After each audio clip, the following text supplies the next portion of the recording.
Auzubillahiminash-shaytanir-rajim. Bismillahir-Rahmanir-Rahim. Assalamu alaikum. I hope you are fine and safe at your home. I am your science teacher and today we are going to discuss the grade 7 chapter 1. The name of chapter is More Organ System. To understand the chapter or to understand the organ system, first of all you have to know that what is organ. Organ can be defined as a group of tissue that perform specific function in the body called organ, like lungs, kidney, heart, pancreas, liver and etc. Lungs help in the respiration, kidney perform excretion of waste and heart pump blood. Each of one perform their specific function. When these organs work together, they make a organ system. Or organ system can simply be defined as the group of organs that work together and perform one and more function. It includes digestive system, circulatory system, breathing system, nervous system and etc. Take an example of circulatory system, which include heart, arteries, veins and capillaries. When they all are working together, they make a circulatory system. But in this chapter, we are discussing 3 organ system in detail. Nervous system, hormone or endocrine system and excretory system.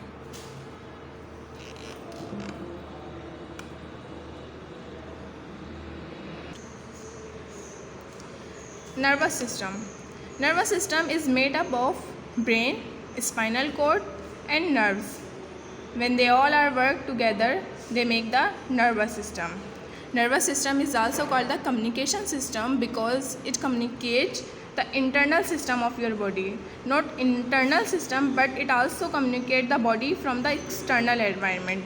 Each and every function that you perform all are under control of nervous system. Like you speak, you laugh, you write, you think, you walk, all are under the control of nervous system.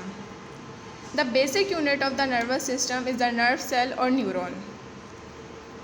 Nerve cell or neuron can also be simply defined as the cell of nervous system.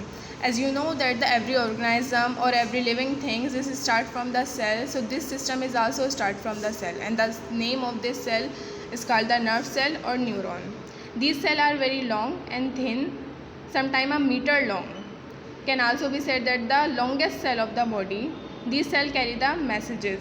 They are not only present in the brain or the spinal cord, but they are spread all over the body. They transfer information from the brain to the body or from brain to the body. The information that is transferred from these cells are in the form of electrical signals. These electrical signals are called the impulses.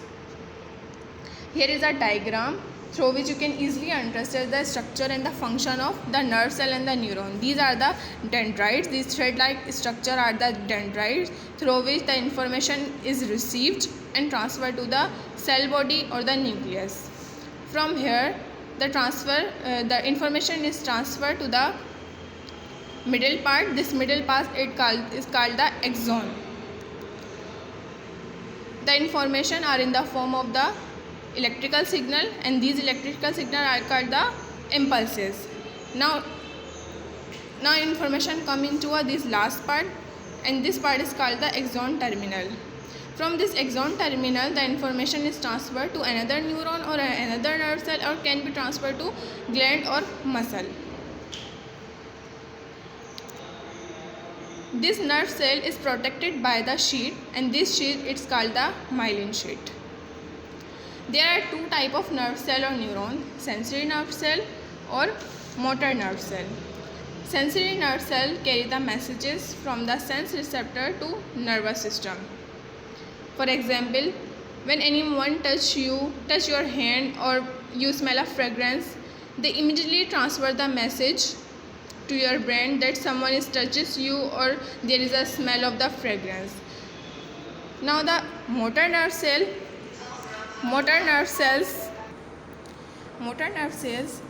these cells carry the information from the nervous system to the glands or muscles. For example, when you see any danger, your brain give message to away from this danger, or when you smell a food, you feel the hunger. This message or this information is transferred by the motor nerve cells. Now the voluntary and the reflex action. When you write something or speak something, you have to think, but sometimes you do things without thinking, and these type of action are called the reflex action or voluntary action. In simple words, the reflex action can define as are immediate or very fast action in response to any stimuli. For example, as you touch any hot object, your arm moves away immediately, or when your body get cold, your body starts shivering, or when body get hot, your body start sweating. These all are the example of voluntary or reflex action. Synapses. Synapse can simply define as the small gap or a small link between two neuron or two nerve cell. The message or the information or the impulses that travel from the nerve cells is transferred from the one nerve cell to another nerve cell with the help of this synapse. The impulse in the form of chemical releases and diffuses through the synapse and transfer to the another nerve cell. Here is the another diagram through which you can easily understand that this is the one nerve cell and these are the another. This is the dendrites or the start of the one nerve cell, and this is the axon terminal or the end of the another nerve cell. The chemicals in the form of the neurotransmitter is released and taken by the another nerve cell of the dendrites of the cell body through the receptor. Further we will discuss in next lecture.